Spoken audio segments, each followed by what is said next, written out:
Hi guys! Nami karon sa El Safari. Man darf nicht der amerikanische Bison berühren.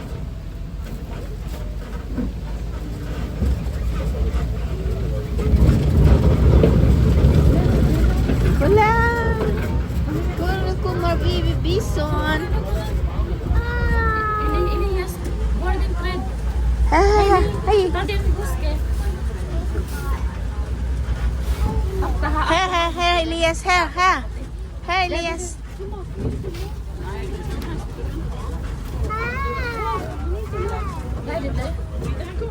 Man ska hålla fingrarna innanför.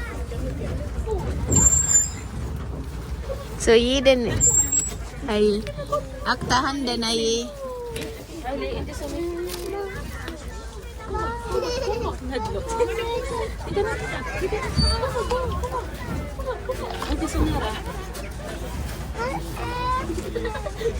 Nadlok. Hayli, inte så nära.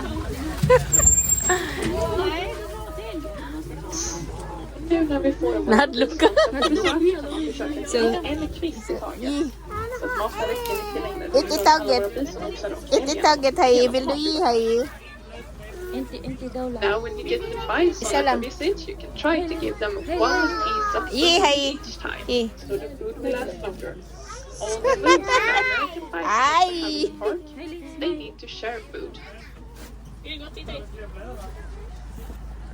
And here in the park, we have both bulls, babies, and cows. Picture mi day. Total, we have 5 babies. They need to have a chance to Smile. see them all. Hailey, tita po mama. Tita. A bison mother, she is pregnant for Uy, kula, gravid. Oh, the big one. Gravid. Kom, yuhula dahi handen, Elias. to welcome the little baby. Nay bison. 10 minutes after the baby stands up. You can hula din. A week after that, they start to eat grass and drink. Ako, Elias. Tita smell. Here up the first wagon on the right side, we have the biggest male Elias, kula po bull in the mama. park. His name is So. Montana. Hey, Elias. 18 years old and weighs 1,300 kilograms, which is just as much as a car. Aktahan din. Tihon. So, slap. Ay. Här i vår park så har vi både tjurar, kor och små Vill du kalvar. ge hay? Bara en, Elias. Den överste tjuren, han står vid första vagnen. En hay. Höger sida. En bara.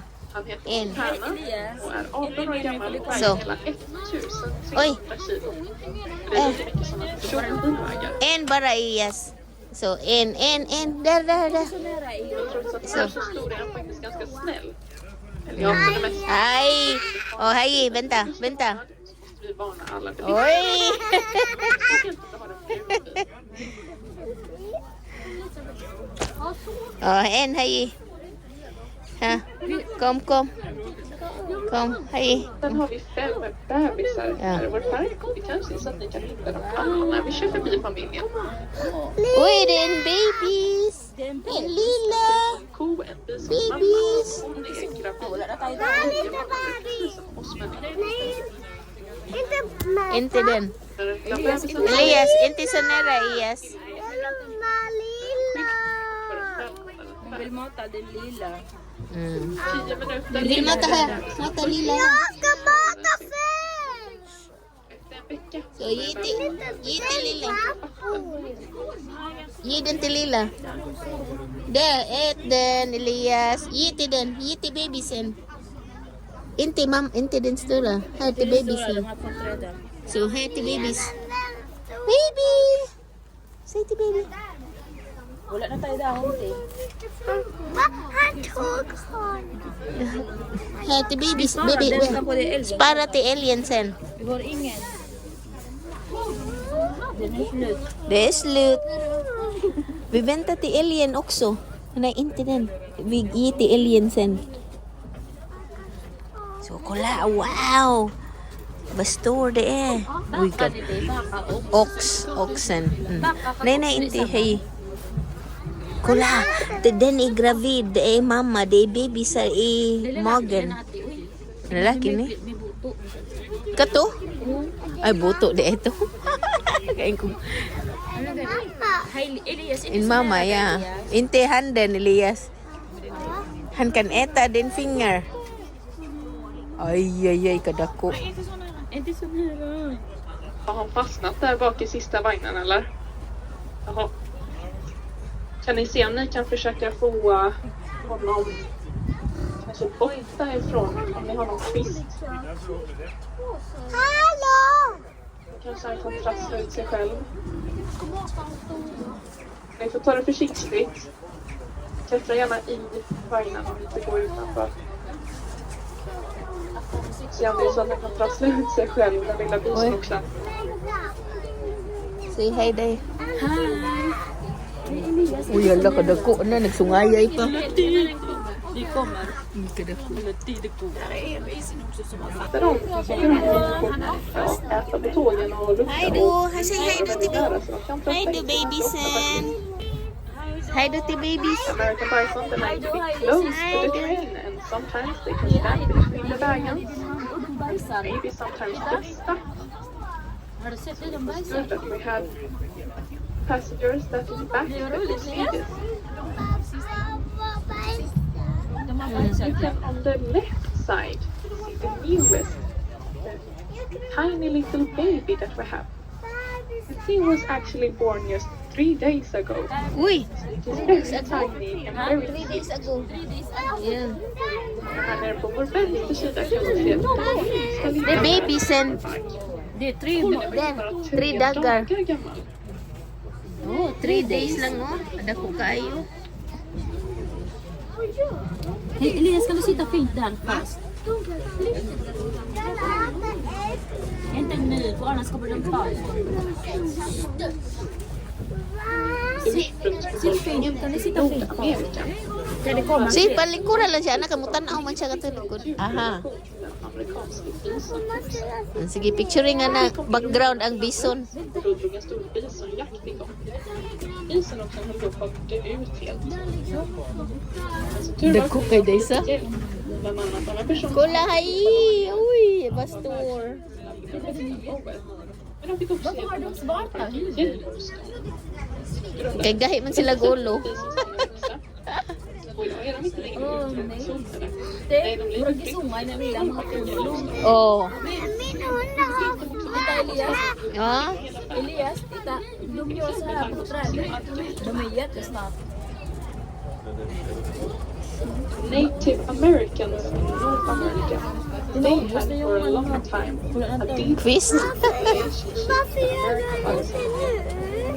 But when the Europeans May pay nagdako dada. big bison began, Sunod lang, American sunod. bison were about to be extinct, to die out.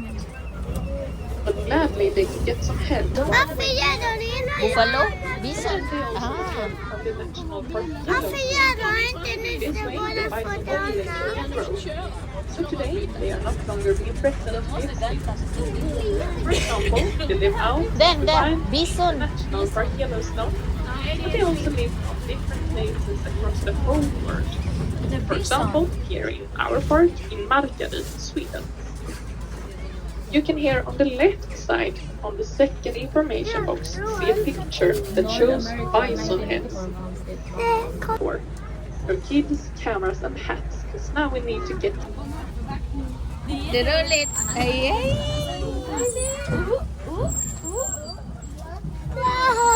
Wow.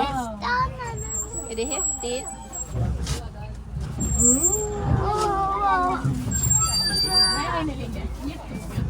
Där finns en till. Det finns en till, det är den sista tror jag. Dili, oy. Ika-5 pa na. one moose or maybe 2 moose that are laying down in the Det finns 2. Det här here älgen. on the left side. Yeah, we have 2 moose. I almost expected that. Here we have Carola and Runar. Carola is Runar's mother. Runar is only 1 year old. Ja, där är de. Ja, här har vi Carola och Runar som ligger på vår vänstra sida av tåget. Ha? Carola som är 3 år gammal. Det är nog och sen Kajbao. Runar som är 1 år gammal. Så Runar är Carolas lillebror som kallar det. ganito magtawag ng ano may moose. Ne. Gawas mo si Paul. Wala daw Elias. Elias. Deda. Ada itu saya pula. Dita na.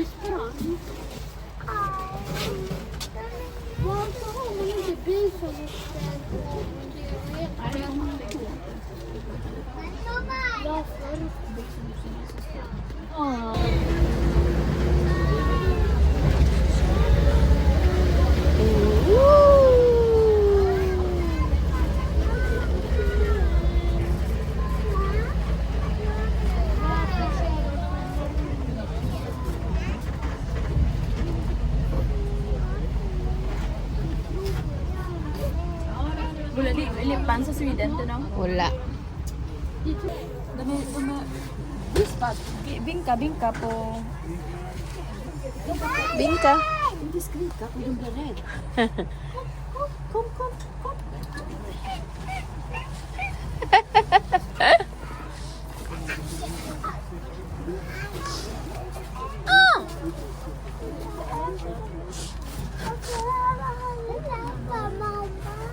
Jag de är mätta. Nu vill inte upp och komma. Och den är jättefin horn. You can see that Emil's antlers, the things that grow on the head, Geweih auf Deutsch, they are covered in something. And this I is see. called a velvet in English, Titta. Asthud in Swedish. Every year, the moose drops its antlers in the winter around February month. And then new grow out during the whole summer. Elias, go there, go. Perfect to the mating season in September month. This velvet is gone, so the big, shiny and beautiful antlers, they can be seen for both us humans and the moose cows here in the park. It is very soft, so it is almost like you're touching a kiwi fruit. Hala, ang ganda to. Oh. Emils horn, de är täckta av någonting och det här kallas för en basthud. Och sen så hope that you could, so you can have the good food that we have to offer you. Come here. Nih, kau menahan ska upp nu. Nej. Ay, nej. Han andas bara. Elgen.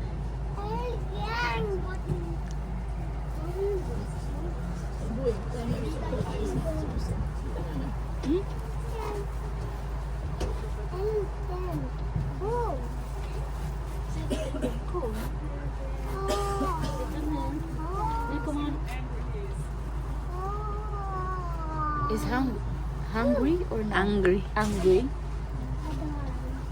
Ano, tilong nga eh, gang Fransa. Bakit iba yung tunog? Ibang tunog. Ano tunog? Ingong konti.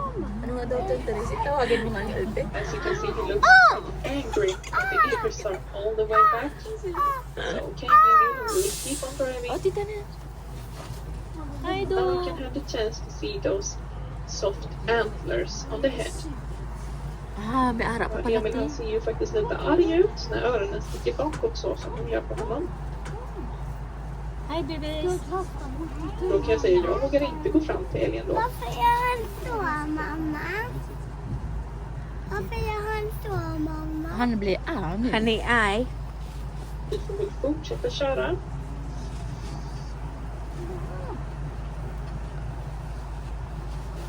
Nu kan ni då ha möjlighet att se. Oj, ja, förlåt Emil, vi tröttar ut dig så mycket. Uy, vilken ögonfransar. Ja. Di kan vi ha dem ögonfransar. Taas kay pilok ko. Elias, tito. Hi, tita ko, mama. Tita, tita. So, Oj, du tappar din. Jag bara tappade. Nej, kom till mamma. Jag bara tappade. kör vi fort. Jag gillar inte. Du gillar inte, det är roligt. Kolla. Har du sett en fågel? Kolla fågeln. Vad stor. Den med där uppe. Där. Ja.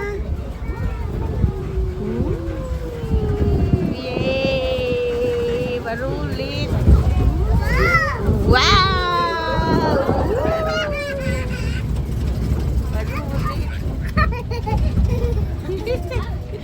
Ano ulit? Ano ulit?